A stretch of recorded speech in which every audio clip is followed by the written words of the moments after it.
السلام علیکم دوستو، امید ہے کہ سب دوست خیریت سے ہوں گے۔ تو آج جمعہ کا دن ہے، تو ہمارا بھی چھٹی کا دن ہے۔ آج میں آپ کو لے کے چلتا ہوں اپنے کچن میں، جہاں ہمارے دوست، بہت ہی پیارے دوست، بڑے بھائی ہمارے ملک اعجاز صاحب، جو کہ آج تک کھانا بنا رہے ہیں، تو ان سے ہم بات کروائیں گے آپ کی، یہ بتائیں گے کیا بنا رہے ہیں اور بنانے کا طریقہ کار کیا ہے۔ ان کا ماشاءاللہ بہت زیادہ ایکسپیرینس بھی ہے۔ ملک صاحب بتائیں کیا بنا رہے ہیں، ذرا زور سے، پہلے بھی اعتراض آیا کہ آپ اونچی آواز سے۔ بڑا گوشت پکا رہے ہیں۔ ٹھیک ہے، ماشاءاللہ، تو دکھائیں ذرا کیسا بنا ہے۔ ماشاءاللہ بہت زبردست بن رہا ہے۔ تو ماشاءاللہ یہ بہت ہی تجربہ کار کوک ہیں، جو کہ پاکستان میں کوکنگ کر چکے ہیں۔ ذرا بتائیں نا ناظرین، ملک صاحب ذرا اس کے بارے میں بتائیں، کیسے بنایا، کیا پروسیجر تھا اس کا، سارا بتائیں نا۔ جی ملک صاحب آپ کو بتائیں گے، یہ تھوڑا سا نا مصروف ہے، ابھی آپ کو بتائیں گے۔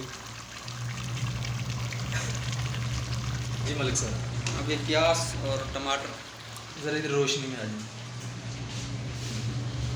ٹماٹر اور پیاز کریٹ کرتے ٹھیک ہے، اور اونچی آواز سے ذرا۔ مسالہ تیار کر کے ٹھیک ہے، مسالے کو بھونی لگا کے ٹھیک ہے، پھر گوشت ڈالیں۔ ٹھیک ہے، گوشت کو ابھی بھونی لگ رہی ہے۔ ٹھیک ہے، گوشت کو جیسے بھونی لگے گی ٹھیک ہے، اور شوربے کا پانی ڈالیں گے۔ ٹھیک ہے۔ صحیح ہے۔ پانی کتنا ڈالیں گے، ذرا اونچی آواز سے بتائیں۔ پانی تقریباً 2 کلو پانی۔ 2 کلو پانی ڈالیں گے۔ ہاں، 1.5 کلو بھاجی۔ ٹھیک ہے، صحیح ہے۔ 1.5 کلو کیا ہے، گوشت ہے؟ ہاں 1.5 کلو گوشت ہے، اور تقریباً آدھ گھنٹہ لگے گا، 30 منٹ۔ 30 منٹ لگیں گے، ہاں، تیار ہو جائے گا تیار۔ انشاءاللہ۔ ہمیں انتظار میں ہیں۔ تیار ہو تو جائے گا۔ یہ ہمارے ملک صاحبہ ہر جمعے کے جمعے ہمیں جو ہے نا کوکنگ کرتے ہیں، تو کیونکہ ویسے تو ہمیں ٹائم ملتا نہیں ہے، جمعے والے دن ہمیں ٹائم ملتا ہے۔ تو آج ماشاءاللہ ملک صاحب کے ہاتھ کی بنا ہوا سالن کھائیں گے، تو انشاءاللہ بہت مزہ آئے گا۔ پچھلے جمعے بھی انہوں نے بنایا تھا، میں نے آپ کے ساتھ ویڈیو بھی شیئر کی تھی، کیسا تھا؟ ماشاءاللہ بہت زبردست تھا۔ آج بھی انشاءاللہ بہت ہی زبردست۔ یہ مصری کھانے بھی بناتے ہیں، تو پاکستانی بھی بناتے ہیں۔ ایک مصری یار تھا آج جو ہے نا ہمارا ایک مصری ہے ہمارے ساتھ ہی، تو آج اس نے بہت زیادہ ملک صاحب کو کہا کہ ہمیں جی مصری کھانا بنا کے دیں۔